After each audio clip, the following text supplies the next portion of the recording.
សួស្តីបងប្អូនទាំងអស់គ្នាថ្ងៃនេះបានរៀបចំធ្វើជ្រក់តកួនឥឡូវនេះរៀបចំហាន់គល់ស្លឹកគ្រៃដាក់វាម្ដងមកចាពេលដែលយើងហាន់ស្លឹកគ្រៃគល់ស្លឹកគ្រៃរួចហើយណាយើងចាប់ផ្ដើមមកដំខ្ទឹមសណាបងប្អូនយើងដំខ្ទឹមសមក1 2 3 4 5 6 7 8 9 10កំពឹសមកចាបន្ទាប់ពីដំហើយយើងច្រាំវាឲ្យម៉ត់ណាចាយើងច្រាំឲ្យម៉ត់មកខ្ទឹមសនេះបងប្អូនអាចដាក់តាមចំណង់ចំណូលចិត្តរបស់បងប្អូនបានបងប្អូនចង់បានច្រើនឬមួយក៏តិចណាចាហើយបន្តមកទៀតយើងចាប់ផ្ដើមជ្រៀកតកួនជ្រៀកអីហើយ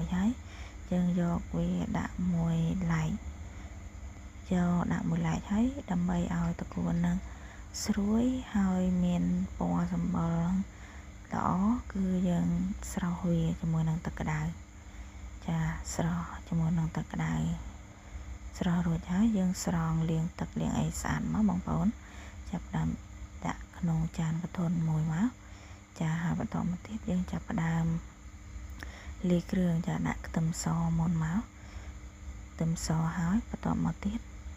បងប្អូនចាប់ផ្ដើមដាក់គល់ស្លឹកគ្រៃដែលយើងបានហាន់ហើយចាបន្តមកទៀតមកយើងចាប់ផ្ដើមដាក់ស្ករដាក់ប៊ីចេងចាស្ករប៊ីចេងហ្នឹងដាក់តាមចំណង់ចំណូលចិត្តរបស់បងប្អូនមកចាបន្ទាប់មកបើបងប្អូនចង់បានរសជាតិហឹរបងប្អូនថែមម្ទេសមកចាអាចជាម្ទេសស្រស់ឬមួយក៏ជាម្ទេសហុយណាចាហើយបន្ទាប់មកដាក់អំបិលបន្តិចមកចាដាក់អំបិលបន្តិចហើយ